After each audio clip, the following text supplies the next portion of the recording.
מה קרה לכם, חבר'ה?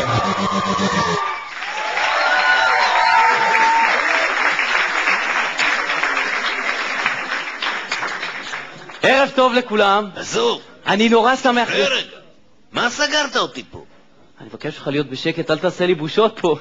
אז היום נדבר... על הזין שלי, שחרר אותי. יש פה קהל בחיית דינק. אני לא יכול, אני מסביר לך, יש כאן הרבה קהל ואנחנו מה עומדים... קהל? רגע.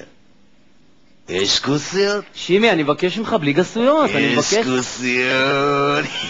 בחיית דינק, תן לארגן איזה זיון, נו. איזה סיום, תגיד לי, על מה אתה מדבר? יושבים כאן אנשים ואנחנו... שחרר אותי, טוב, נו, אני אתנהג יפה, נו. טוב, אתה מבטיח לא לעשות לי בושות כמו שעשית באירוע של דודה אסתר שם, שימי, אני... איזה בושות? שימי, נו, אתה... אני עכשיו שהיא באה בלי תחתונים? מה? לא, אבל לא היית צריך פשוט... בסך הכל משכתי לה את הזה מהזה, נו. אתה רואה, שימי... טוב, נו, אני מבטיח, אני אתנהג יפה. מבטיח? טוב, בסדר. שאני אמות... וואי וואי וואי וואי וואי, כמה כוסיות, יאללה. שימי, הבטחת להתנהג יפה, לא? בסדר, בסדר. אתה לא מבין שלא סיימתי כבר 3 ימים? לא, אני מבקש להתנצל על התקרית, אני אמשיך מהנקודה שבה הפסקתי. אז רציתי לדבר איתכם היום על הנושא של ההבדלים בין נשים וגברים. אתם יודעים, זה נושא... אין פה גברים, נו, 10 אנחנו, 10, תאמין לי, 10. שימי, למה אתה מתכוון? מה? למה אני מתכוון? אתה יוצא בערב, מביא אותה באיזה ז'ל בשיער, קופץ לאיזה בר, מעמיס איזה גרושה. שימי, למה דווקא גרושה? תראה, יש כל מיני בחורות צעירות. למה דווקא גרושה? חמוד, אחי, חמוד. נו. לוקח אותה לאיזה דנס בר, כמה ריקודים.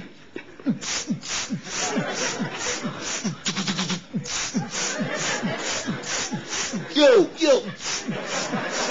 אחר כך מביא אותה פה למעלה לדירה, מערבב לה איזה רדבול עם וודקה, שהראשונים יעופו לה מעיניי. נו. מפרק אותה, מפרק. שימי. מה, אחר כך מתחבקים, אחר כך מתנשקים, אני תמיד מחבק. מחכה לכנפיים של רדבול שיעיפו את הכוס של האמא שלה מהדירה שלי. שימי!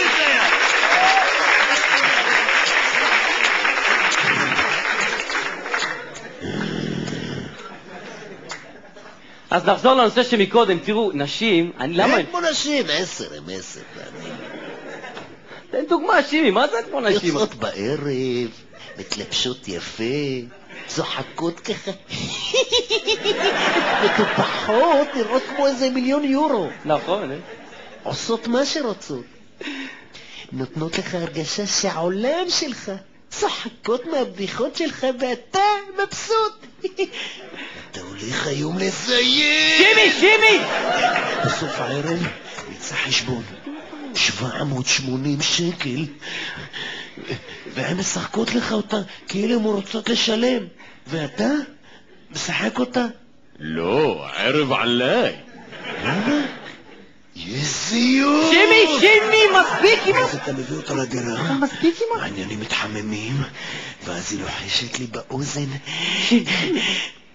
די, שימי, לא מתאים. מה לא מתאים?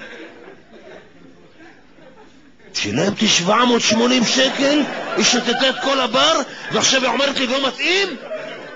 לך יא חתיכת זבל, לך! שימי, די, אולי לא בעניין של לצאת עם צו בכלל. בחייאת שוקי, אני נראה לך צו? עזוב אותך, אתה בא איתי מחר להירשם למכון כושר? מחר, לא מסתדר. מחר זה לא שאתה מתנדב בוויצור, עובד עם ילדים מתנדב בוויצור? לא, זה לא מחר. מה יש לך מחר, בן אדם? יש איזה אלמנה אחת, נראה מה הסיפור איתה. מי, רבקה? כן. רבקה לא אלמנה, שימי, בעלה מושפס בבית חולים. עוד לא. תודה רבה לכם, חבר'ה! מה קרה לכם, חבר'ה?